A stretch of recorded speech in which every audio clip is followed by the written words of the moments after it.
Everyone, my name is Mo Harrington. I am the Assistant Director of Development here at ACR Health, and welcome to the 23rd Annual Hike for Life Wellness Summit. 23 days celebrating 23 years with wellness presentations all throughout the month of April and May. So we're very excited to be here for tonight's presentation, which is called More is Possible. We have been looking forward to this presentation all week long. We're very honored to have this guest with us. This fabulous doctor who works with people and tries to kind of bring a healthier, more spiritual focus in on something that I think that a lot of us struggle with, which is weight loss and relationships with food.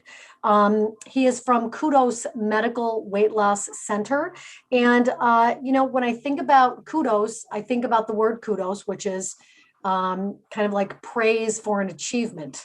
And when I think about weight loss, I think that it's small achievements every day, because it's really like a journey, not really a destination. Do you know what I mean? It's like every day is, you feel good about something that you did, and then you have the opportunity the next day to do something a little bit better if you need to when it comes to weight loss.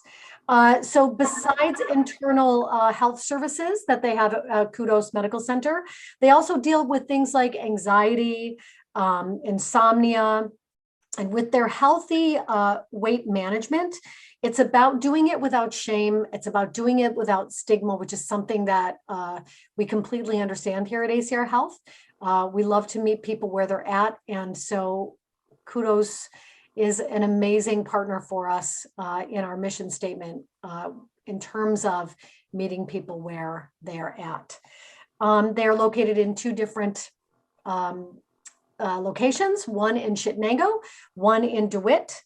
And I am very, very proud and pleased to introduce our presentation expert tonight, Dr. Efe Ojebeli. Welcome. Thank you very much. Well, thank you very much, Mo, for that generous introduction. I'm going to be talking today about why we need to rethink weight loss, and hopefully by the end of the presentation, I will be able to at least convince somebody in the audience that the current approach to the obesity crisis in the country is not working. And you don't have to believe me, you just need to look around and see, the more we've dieted, the heavier we've gotten as a country. So and there's a reason for that. I think the approach that people have used, both the experts, quote unquote, the doctors, and then the community at large, the approach we've used to date is simply not the right way, and the results show. So my goal tonight is to start the conversation and bring a new angle to the conversation on why it's important to rethink weight loss. And so that is going to be the subject of the conversation. I'm going to go ahead and share my screen. Excuse me.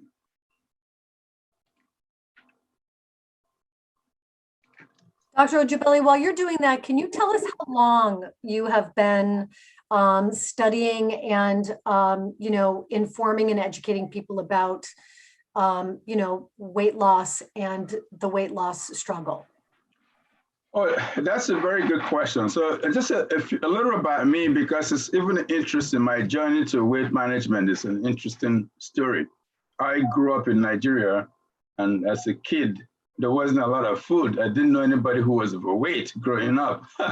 So it's almost an irony to feel that after this is my 33rd year as a doctor, that I graduated from medical school, that my focus is turned to helping people lose weight. So, but I became interested. I graduated from medicine in Nigeria, and then did initially my career started in the emergency room in Trinidad and Tobago. But since 1993, I've been in the United States, did my residency in Brooklyn, and moved to Central New York for the last 25 years. And say that in the course of my career, I've seen at least 300,000 patient encounters in 3 different countries. And I can, with some measure of confidence, say that I've seen human promise and human suffering. And I'm totally convinced that the greatest challenge to the promise of humanity is the looming epidemic, almost a pandemic of obesity that's coming. And since the last 30 years of so, the obesity crisis has been brewing exponentially, and the approach we're using currently is just not working well. So in addition to being board certified in internal medicine, I have an MBA from Le Moyne, and I'm also certified by American Board of Obesity Medicine. So, so this is an interest of mine. And the reason it became an interest of mine is I've always had interest in things that lift people up, you know, and there are not a lot of things we do in medicine that gives you some sense of joy that you're actually creating creating health instead of just patching up diseases. So, and when you get somebody to lose weight, you actually create more possibilities, and hence the theme of the conversation is more is possible.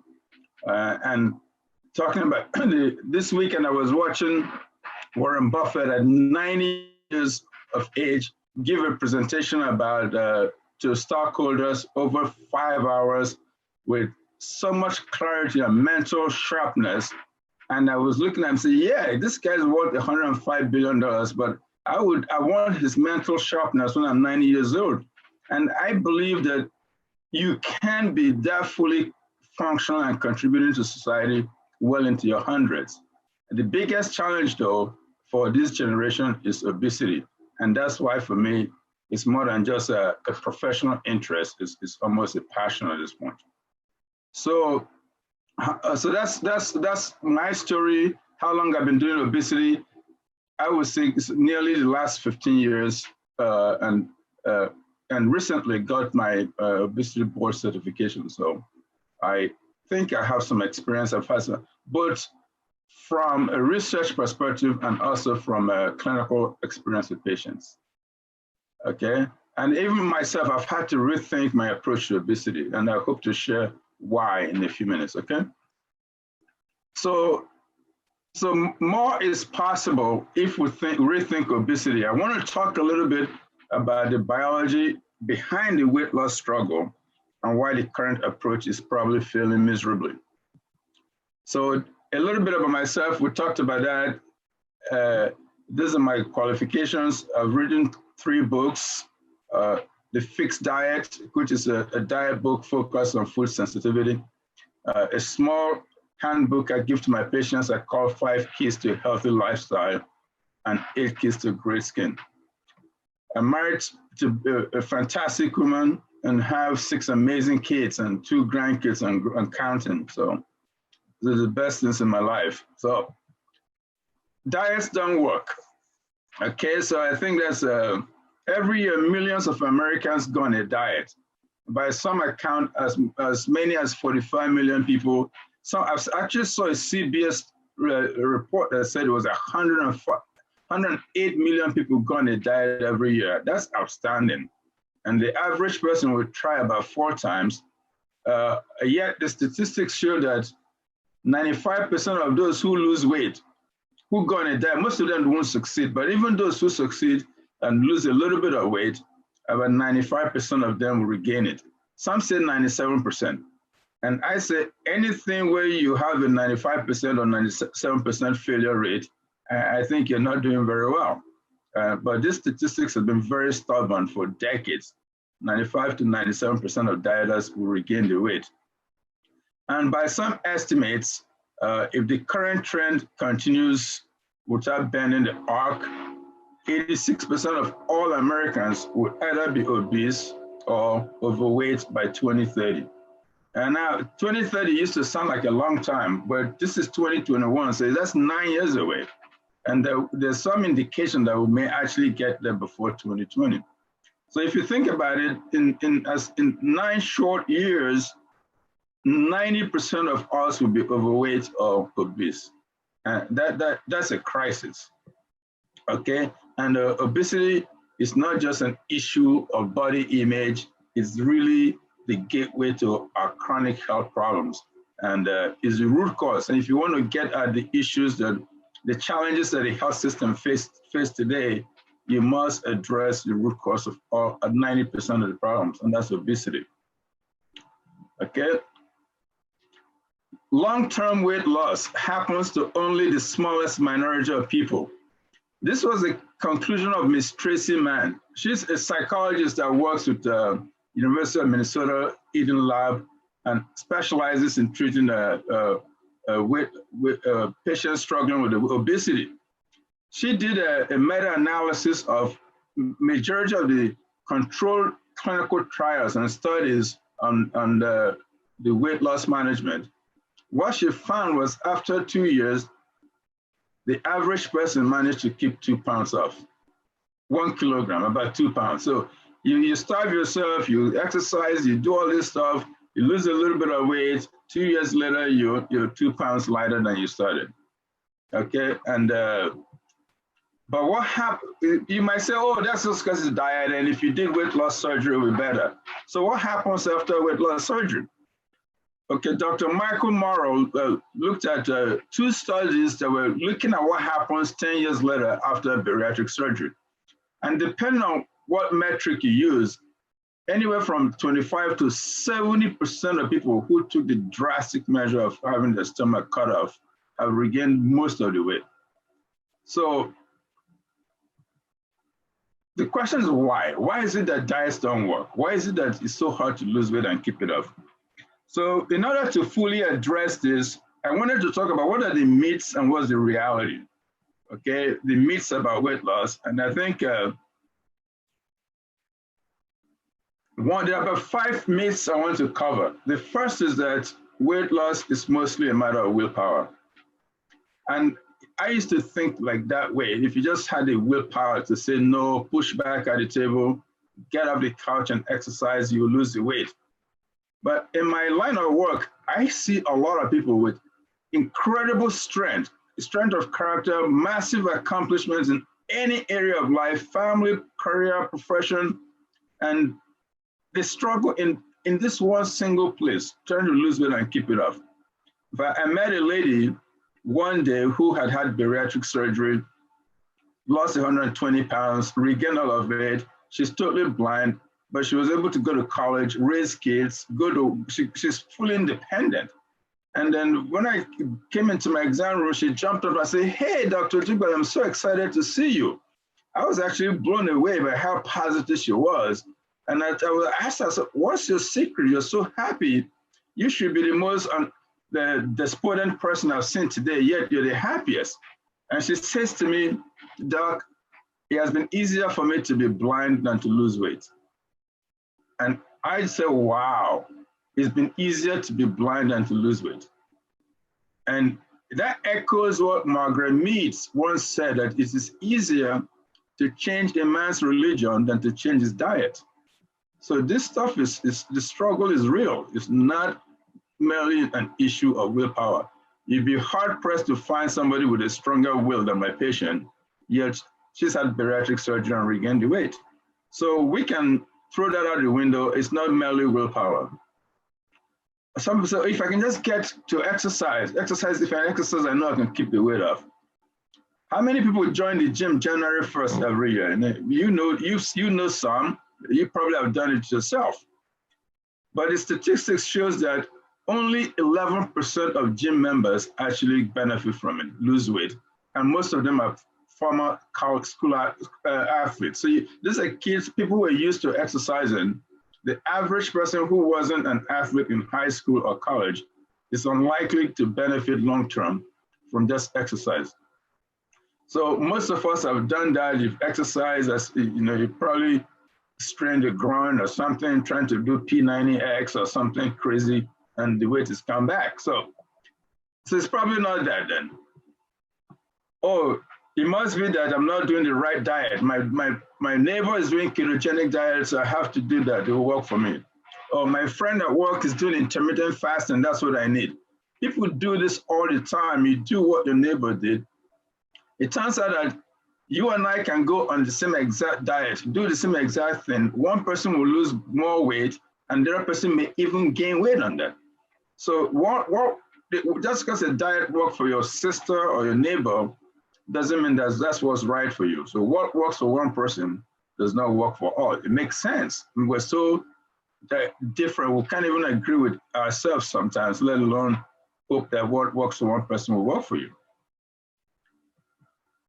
Okay, number 4 is that when you go on a diet and you lose weight initially, you start to regain weight. Oh, you must have gone off your diet. You must be cheating. Okay, that's going to become very patently clear that that's not true. Hopefully, by the end of my presentation, if I do my job correctly. So the last thing I want to cover is there's a reluctance to get medical treatment. In fact, people will almost shame you for seeking treatment for obesity. But if your blood sugar was high, 300 or 400, your family will scream at you, go to the doctor. If your blood pressure is 190/90 and you're not taking care of it, they will scream at you, go and get help. But most people, there's an implied shame or almost people blaming you or say you're not strong enough, you need treatment for this. But if you think of it, obesity is the root cause of all these issues. The diabetes, the hypertension, the arthritis, the sleep apnea, the heart disease, the cancer, even dementia. All of this is linked to the root is obesity. Yet we routinely encourage people to get treatment for those and almost shun them for seeking treatment for the root cause. It's the craziest thing I've seen in my life. You know, it's the craziest thing. We'll go after the fruits, but not the root. And if you treated that one single problem, you won't have to get to all these other complications. So medical treatment is not necessary, it's a myth. So now that we've talked about things that people currently do that I consider myths, what's the real reason that diets do not work? The truth is this: excess body weight is mostly a neurohormonal problem. And it's important to understand how we gain weight first and why we struggle, and the two separate issues. And that's why what you need to do to lose weight is almost different from what you need to keep it off. So I'm going to briefly cover how we gain weight. Why is it that you're in high school, you're skinny, and then suddenly you start to gain weight, and then it becomes a struggle in adulthood? The key thing is the root cause of the struggle. You have to look at it as what's the immediate cause and what's the root cause of the struggle? What's the underlying cause? You know, it's just like the immediate cause, of course, is the energy imbalance. And if you look here, I was very careful not to say calories in or calories out, because the energy dynamics is much more complex than what goes in and what comes out. And what goes in, a lot of what comes out depends on so much: your genetics, your gut bacteria, your medications you're taking. So, but energy balance is at the core. What that means is that you have to have a positive energy balance. You have more energy being stored than you consumed in order to gain weight. And it doesn't necessarily mean calories in, calories out, because that gives the impression that if I consume 1,000 calories, I should just do XY exercise and I burn 1,000 calories on the treadmill, that I should be even. But it's not like that. How your body handles the calorie is different from person to person. So, but the immediate cause is that positive energy balance.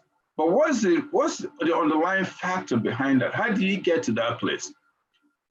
That is that's very complex. A lot of factors in play, including your genetics, your environment, your societal forces, and even the economic background. All those things contribute to you being predisposed to obesity.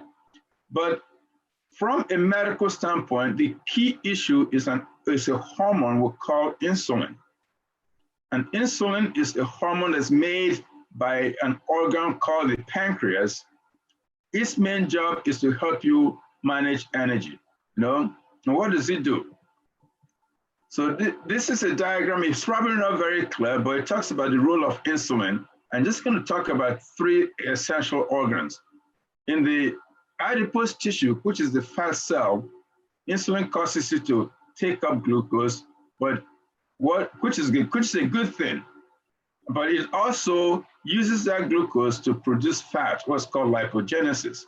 So insulin causes you to store fat and decreases the ability to burn fat. So that is the key thing to remember.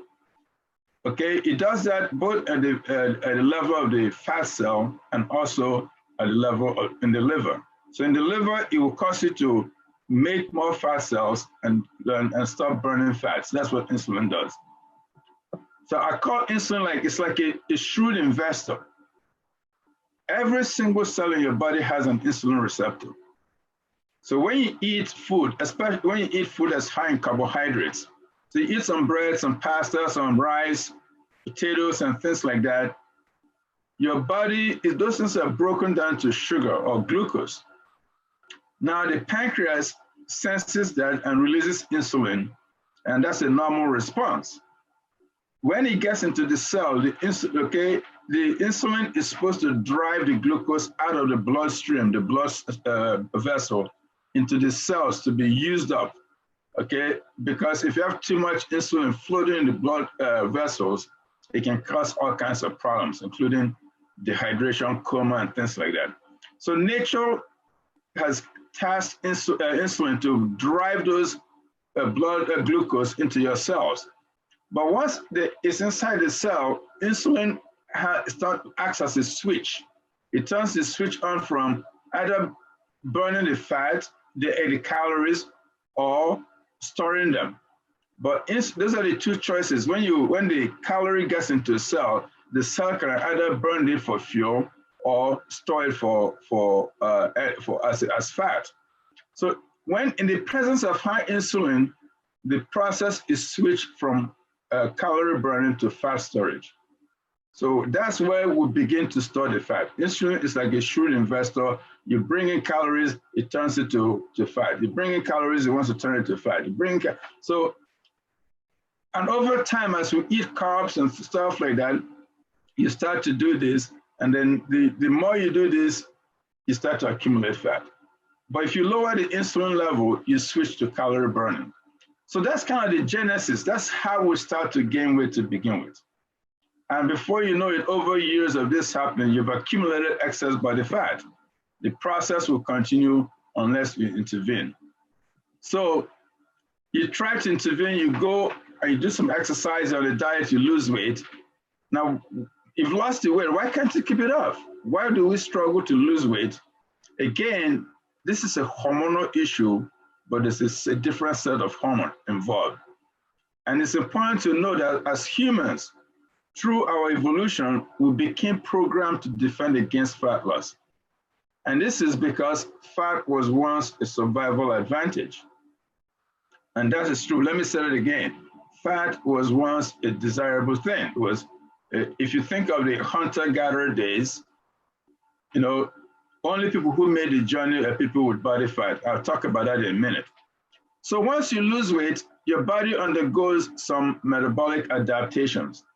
And the reason for that is to defend against fat loss. And there's a very complex system that controls the eating behavior. This involves the brain in communication with the gut and the nervous system and your tissues and organs. So this is very well coordinated. And as I said, we acquired this as a matter of survival.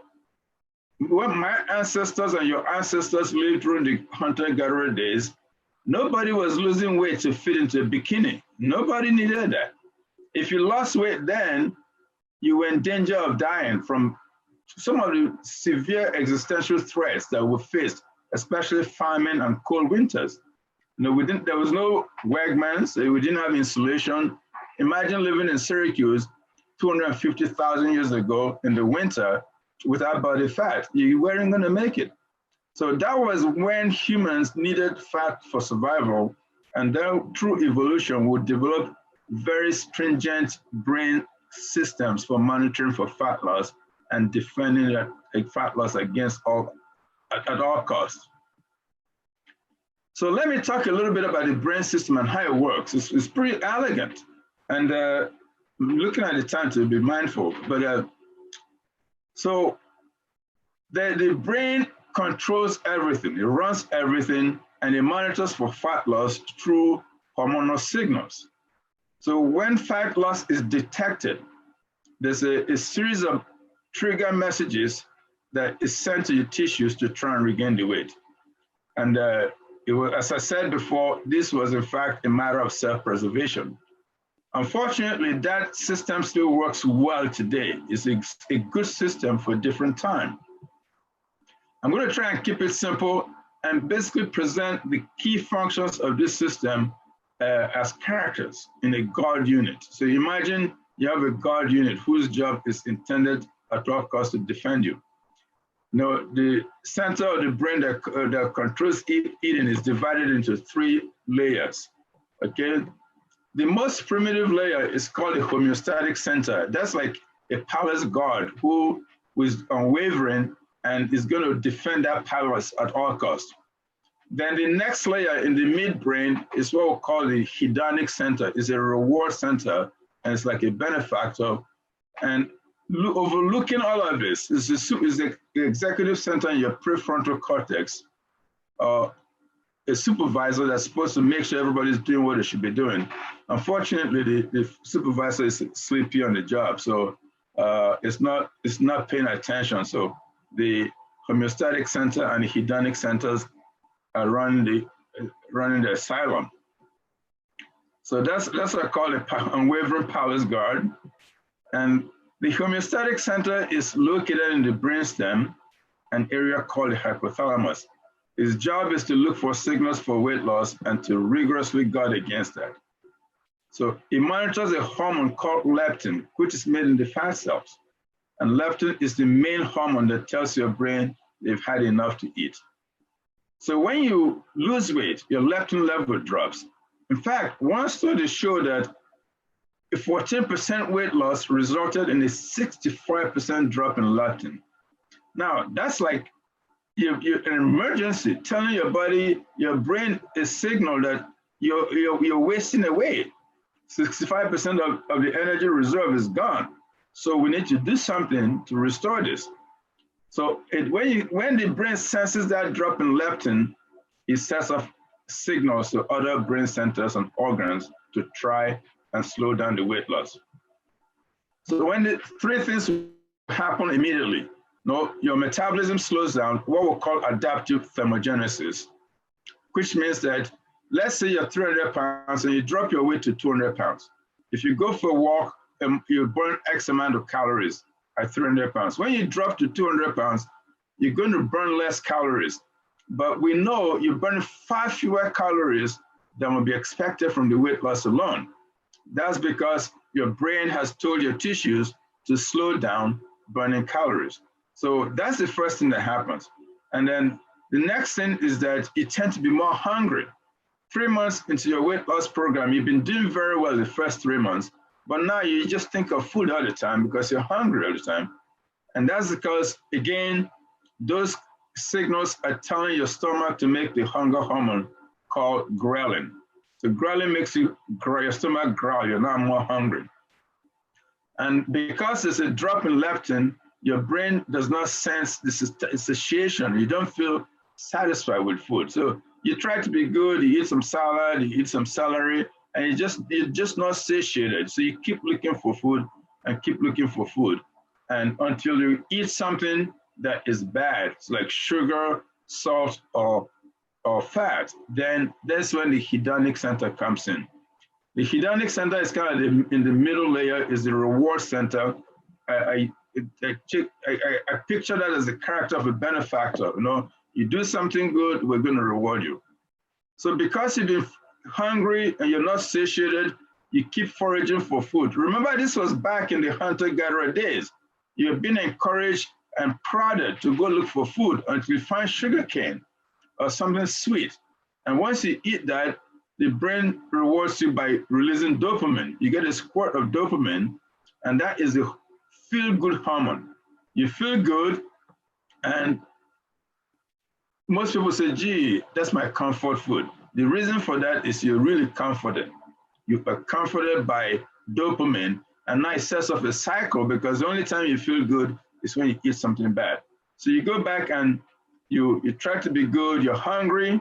So you have almost a conspiracy of forces. You're hungry all the time, you're not satisfied with food, your metabolism is slower, and you're rewarded for eating something that's bad for you. So before you know it, you're off your diet, and those few pounds you lost in the first 3 months have started to creep back on and so on. But this is what happens to humans.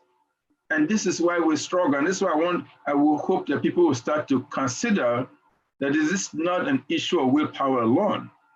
You know, it's like telling a diabetic, you should just will yourself and get your sugar down. Or your blood pressure is 200 over, if you just stop stressing, your blood pressure should come down. And there's no other disease that will blame the patient as much as we do with obesity. And that's because to be quite frank, most doctors don't understand it, let alone the lay community. But this is truly being driven by biology. Now, I did tell you there are 3 layers. There's an executive center that's located in the prefrontal cortex. This is where you're supposed to make the judgment call. I think this is where the willpower is. You're supposed to be able to say, yeah, the sugar is good for me, it's sweet, but I shouldn't eat it. Yeah, I should go and exercise more. It turns out that the executive center is the newest part of the brain. As humans evolved, we developed the executive center only about 45,000 years ago. And you're comparing to centers that have been around for 250 million years. One of my patients said it's like a toddler trying to discipline adults, you know? So the executive center is easily overridden by the more rigorous and developed hedonic center and the homeostatic center. So this is why 97% of people fail. It's very hard to convince me that 97% of people do not have willpower. I will hope that anybody listening to the call will begin to consider that this issue is driven by biology. Yes, there's a behavioral element to it, but there is a behavioral element to asthma. There is a behavioral element to diabetes. There is a behavioral element to high blood pressure. There's a behavioral element to most of the ills we face today. We don't treat them with the same concept to say, oh, just use your willpower to get this done. So the executive center is really the weakest link, and that's why we struggle, okay? So what I'm gonna do, having talked about this, my biggest thing is to get people to start thinking of obesity as something that requires evaluation. If you're trying yourself and it's not working, I think you might be missing something. And unless you work with somebody who knows what to do, you're going to suffer the same result that everybody gets. You lose weight for 3 to 6 months, and the natural human adaptation, if you're a human being, you've been programmed to defend against weight loss. At least on this planet, maybe on a different planet, but on this one, you've been programmed to defend against weight loss.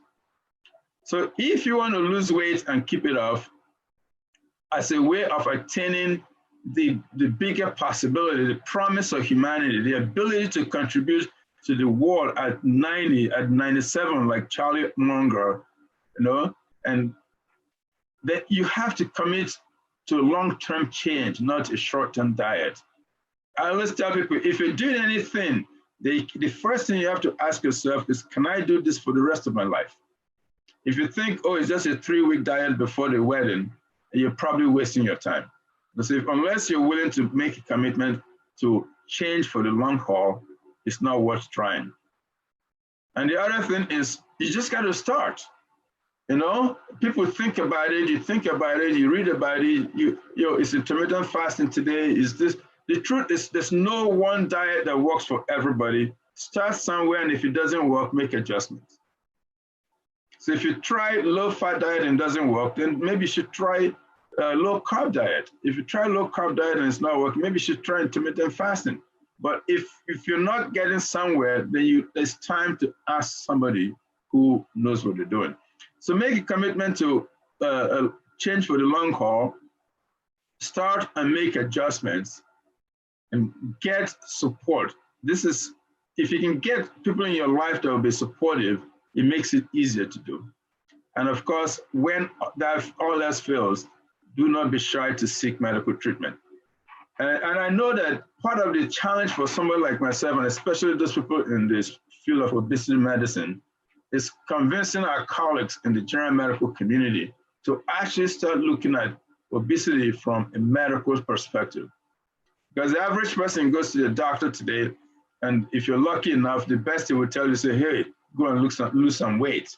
And that is it. They don't tell you why you're struggling, what strategies will work, and how to even help you. And the truth is, this is not something, unfortunately, you would think that as big a problem as obesity, no pun intended, now it will be, the large segment of the medical school curriculum will be devoted to it, but the truth is, it's not. So a lot of the doctors are not very well schooled in the subject, and they're uncomfortable talking about it. Okay, so I think I'm actually doing much better with time. So I don't know if you have any questions on or anything that I hope I didn't rush that too much. I was being mindful of time. No, not at all. That was fascinating, actually. But we do have some questions. Yeah. So when I'm tired and I'm hungry, is that due to is that explained by that hormonal cycle that you're talking about? That's a good question. The insulin does that when you're tired and hungry, is because when do you feel that way? It's most likely after eating a high carb meal.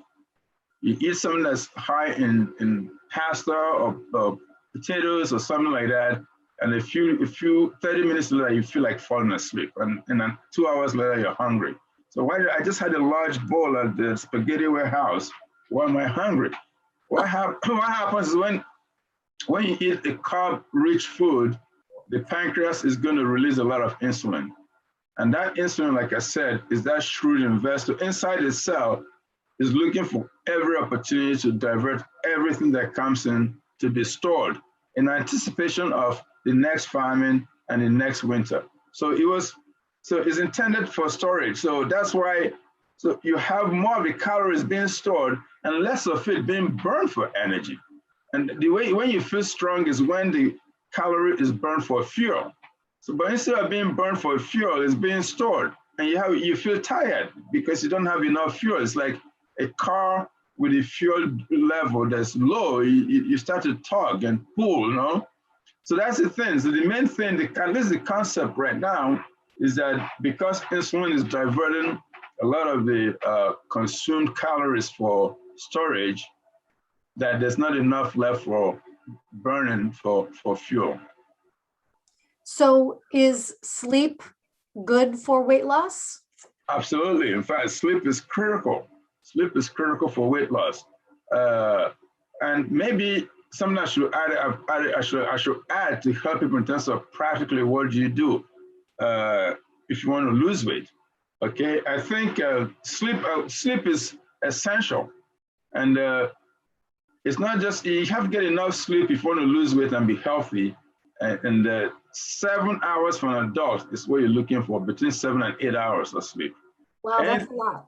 Anything less than that can compromise your weight loss. And the reason for that is lack of sleep. Sleep deprivation causes the release of stress hormones, you know, things like cortisol.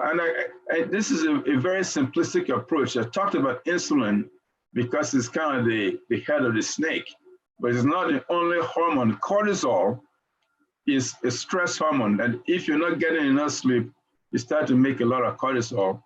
And what will happen is that over time, that will increase your craving for sugar and salt and fatty food. And now you have this energy that leads to, especially if you're eating carbs and sugar, that will now jack up your insulin level and divert the energy more into storage instead of being burned. Okay. So the whole, is it a misnomer that you need less sleep when you get older? You No, still it's a need more sleep. misnomer. The average adult needs 7 to 8 hours of sleep. No matter what the age. Yes, studies have shown that, especially if you're going to 5 hours or less, a lot of things, your weight goes up, your cognition declines. There's a lot of decrease in quality of life parameters that you're going to suffer if you're chronically sleeping less than 6 hours a day a night.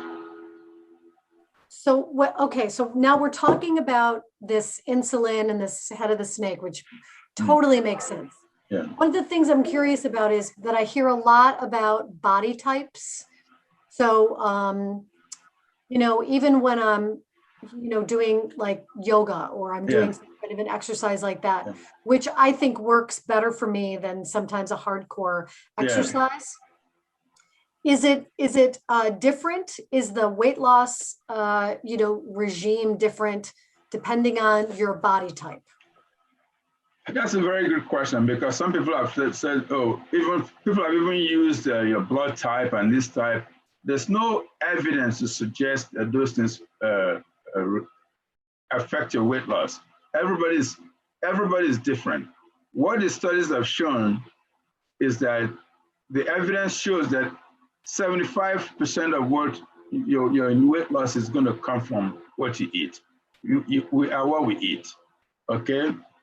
So that's the key thing. What you eat determines how much weight you're going to lose.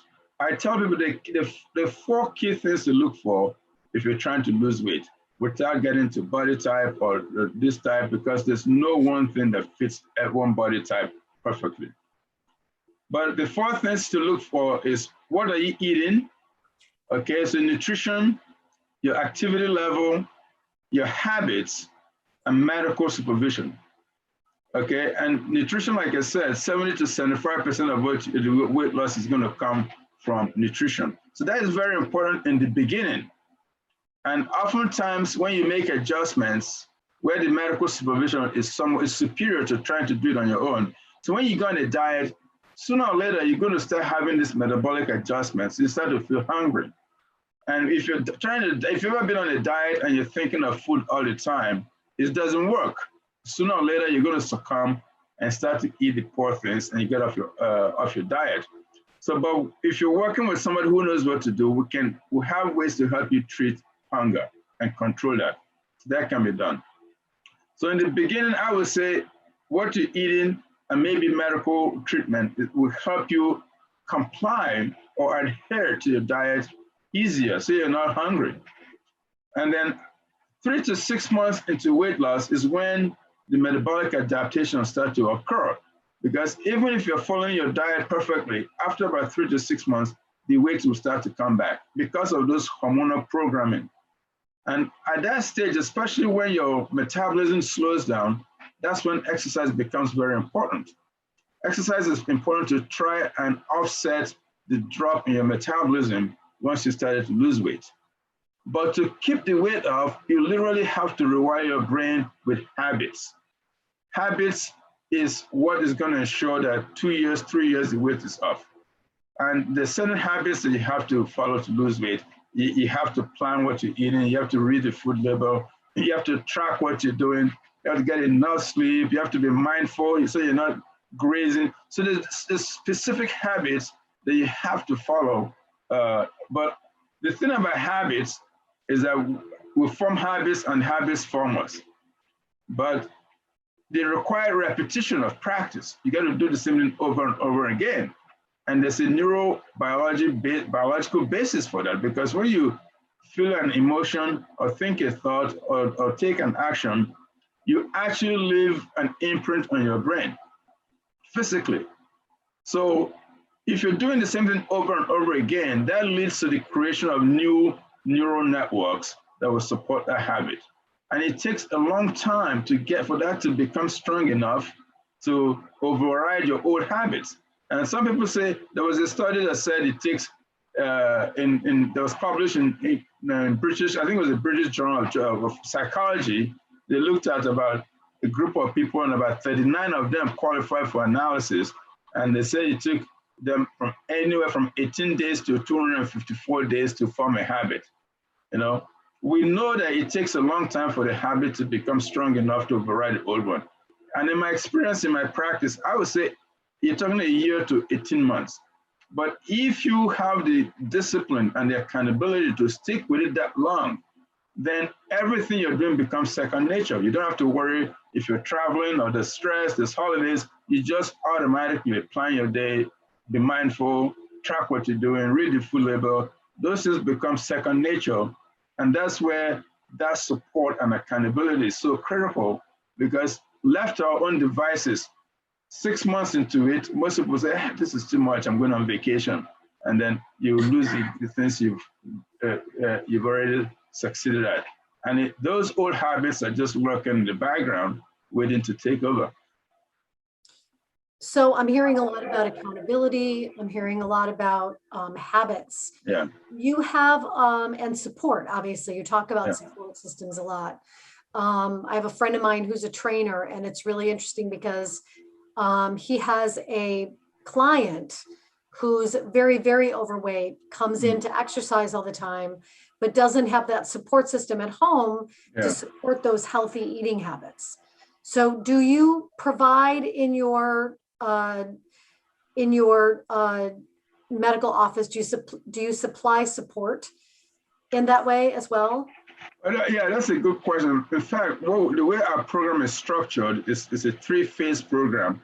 Now, the first phase is an evaluation. We'll do a comprehensive assessment, get your diet history, what you've done before, do a medical exam, get a very comprehensive blood panel, checking your insulin level and these other various hormones. And then just to make sure there's no other medical reason for your struggle. Then we'll do a body composition analysis. We'll have a machine that measures the metabolic rate to establish your true metabolic rate. And from then we generate a plan. And then we'll get enter a phase I call the restoration phase, to try and restore things, restore some order. And it's a minimum of 12 weeks, and it's a very intense period, because during those 12 weeks, the person will see me 5 times. They will visit my registered nurse at least 6 times, and then they're required to keep records. So they begin to get into the habit of doing these things. And then after that, I see them monthly, more frequently if they start to deviate. And we do have occasional, we're trying to form, we did have a very robust group visits prior to COVID. So since COVID, we've been trying to create a virtual replacement for that, where people can get together. So yeah, that's something.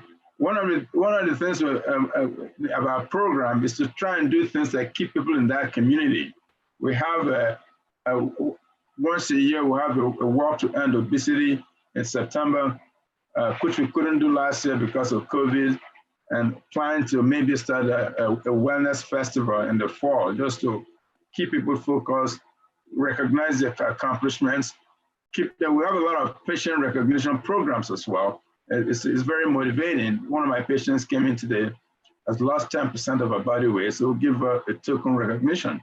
I have people who have lost over 100 pounds, so we'll give them, just to encourage them. And then that sense of pride, you go to your doctor and they're not just telling you to lose weight, actually rewarding you for doing it. Most of the patients look forward to that. Who's coming to you? So we're talking about COVID, and I know a lot of people have kind of been, at home, sedentary. What are there people that come to you because they gain and regain that same 20 pounds or 30 pounds? Or are we talking about people who are, like 100 or 200 pounds? And is there a difference if we're talking about health, if we're talking about general health? Well, those are very good questions. The first question, who's coming to me? Typically, the person who's coming to me is a person who's tried so many diets, okay? They usually, I would say 80-20% female to male, maybe between 40 and 60 mostly. They've done Johnny Craig, they've done Weight Watchers, they've gone to personal trainer, and they've done all of that. And they've regained the weight. Now it's no longer working. okay? And they begin to struggle to keep up with the kids.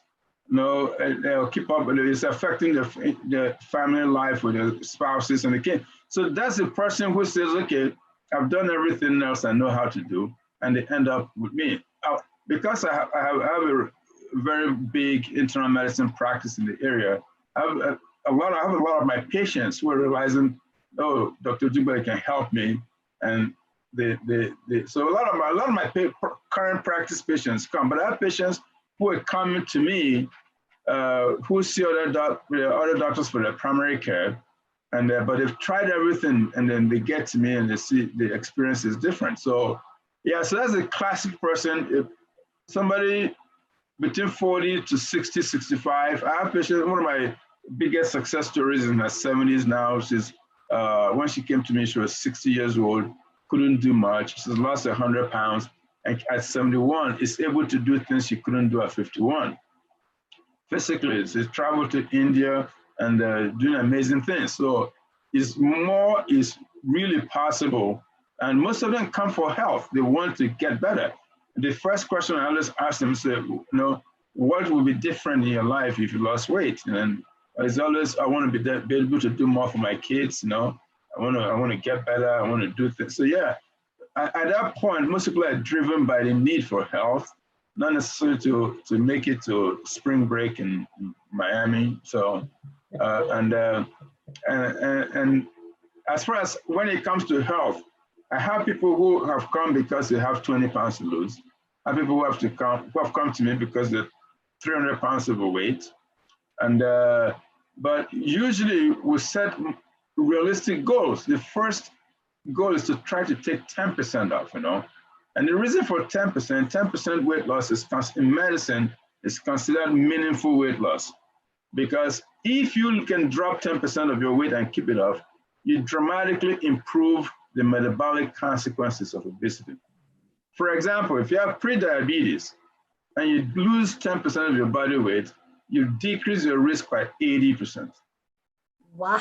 So you don't have to get to size 0 to benefit from it. A lot of people, yeah, you do need to lose weight, significantly more weight to deal with the mechanical consequences, because obesity has two consequences. You have the metabolic consequences and the mechanical consequences, like your joint aching, your sleep apnea, not being able to walk up the stairs. You need to lose probably more than 10%, but you start to see benefit with that. So, and when people lose 10%, you see your cholesterol drop, your sugar improve, your blood pressure is better. It starts to give you a sense, oh, I'm doing something. And that in itself fuels and feeds the motivation, in my experience. So that regain of that 20 pounds back and forth is dangerous. That's just as dangerous. In fact, that's another, you are asking such fantastic questions. People have said there's this debate. Is it dangerous to lose weight because you're yo-yoing? And there's the pros and cons, the arguments for and arguments against.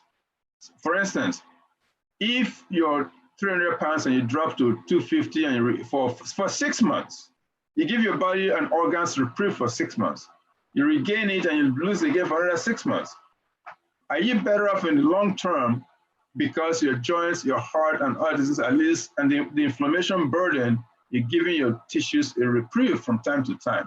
So that's an argument for that. Even if you're losing weight and regain it, that is a potential benefit. And the downside is that each time you lose weight, you just kind of drop your metabolism a little bit. So when you regain the weight, and the reason you do that is when you lose, let's say you lose 100 pounds, it's not all fat. It might be 75 pounds of fat and 25 pounds of lean muscle, lean tissue. And your lean tissue is the driver of your metabolic engine. But when you regain weight, you tend to regain mostly fat and not the lean tissue, unless you're doing resistant training. So that's why, so in effect, when you regain weight, that's part of the reason your metabolism slows down. You could be damaging your metabolism further, but each time you lose weight. So that's an argument against that.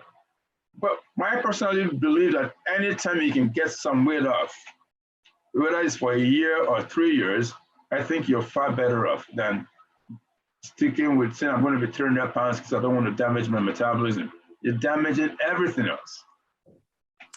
So we have another question. How does chronic stress impact the Weight loss. situation? That's a good question. Stress is another thing you have to master if you're going to lose weight and be healthy. So stress is not always bad, but you talked about chronic stress. So I'm assuming this person knows the difference between acute stress and chronic stress. I listened to Dr. Norman Vincent Peale once, and he said that the sole purpose of stress is to purify. A very powerful and eloquent speaker. So stress is intended in short term to actually help us get better. You know, I liken stress to the pain of sticking your finger into the fire. It hurts. And the reason for that is so you can withdraw and get away from danger. So nature does not have any way of communicating with us except through stress. So when you're doing something that's bad for you, you're going to be stressed. And the acute stress, you know, is the fight or flight response so that you can get away or conquer the danger, so you can preserve yourself. But there's a chronic stress that we refer to as submit and stay. So that is the danger, because during the flight or fight response, you're making mostly epinephrine and norepinephrine. They increase your heart rate, increase your alertness. But once you get into the submit and stay stage, then you're making a ton of cortisol. And cortisol, like I said before, and insulin, those are the big, cortisol makes you crave salt, crave sugar and fat. And insulin is the fat fertilizer, so to speak. So you have this combination that the stress is making you eat poorly, you're eating something that's raising your insulin. That shrewd investor decided that, oh, we're going to save all this energy that's coming in. So it's like a stimulus check that we're getting. Let's just put it away. And before you know it, you're gaining weight. And then the more weight you gain, that causes inflammation, because the fat is stored in the cells, and you stuff the cells, they actually destroy some of the cell architecture. And that triggers an inflammatory response to try and heal itself. And that inflammatory response on a sustained level, that chronic inflammation is the gateway to all, I would say 90% of the issues we're dealing with. I'm talking about diabetes, heart disease, heart failure, heart attack, joint pain, autoimmune disease, heart attack, even dementia. So all of these things are tied to this singular phenomenon. Dr. Ojebeli, we're at the end of our time, and I'm so sorry. I have about 20 more questions for you. Yeah. I find this topic just fascinating. I do want to thank you so much. And, you know, just one last thing really quick, because of course I'm seeing, you know, Allison down there with her beautiful daughter, Avery. And of course, Allison is a yogi instructor and very, you know, healthy, as well as her daughter's very healthy. But we do have a problem in this country with obesity and children. If you had one quick, you know, piece of advice for parents out there that struggle with that, you know, what would that be? Actually, that's such a good question. In fact, that's with childhood obesity, it's really, I call it, it's like, it's a paradox. One of those things, we're trying to spoil our kids, to love them, yet we're hurting them. You know, childhood obesity is a threat. This is the first generation of Americans that have been projected to live shorter lives than their parents because of obesity. So it's this serious issue and something I'm passionately concerned, worried about. So, but the singular advice is that dealing with childhood obesity is a family affair. You've got to get a family to buy in, because children don't buy the food, they don't make the decisions. The parents have to set good examples. So, and the purpose for a kid is not even to diet, but to learn to eat healthy and be active. It's, you know, if they can eat healthy and be active, then they won't have to deal. And we know, because kids who are starting to gain weight, if you can correct their weight before they become adults, they tend to stay normal weight. But if they hit adulthood obese, then all bets are off. They're going to struggle for the rest of their life. And we know, and it's a transgenerational problem because obesity can affect the expression of your genes. So the expression of your genes are affected by your body weight, and we are transmitting this obesity propensity to the next generation. And so it's really, sugar, people will tend to give our kids a lot of sugar. I have a favorite quote that sugar is not a treat, but a threat to your health. So especially for children, because it's not only our children's children, it's our children's children that we're transmitting this tendency, this hardship is going to become harder and harder, and it's transgenerational. So, but you can't successfully deal with childhood obesity without a family involvement. So it's a family affair. Dr. Ojebeli, thank you so much again. We have, this has been a very educational hour, and we really appreciate your time and your energy. I'm going to hand it over to Allison, and Allison is going to talk a little bit more about what we have to look forward to tomorrow for our presentations. Dr. Ojebeli, thank you so much, and I look forward to everyone's. Thank you very much, and I hope to be able to collaborate with you guys. You guys have such a wholesome mission, and thank God for people like you.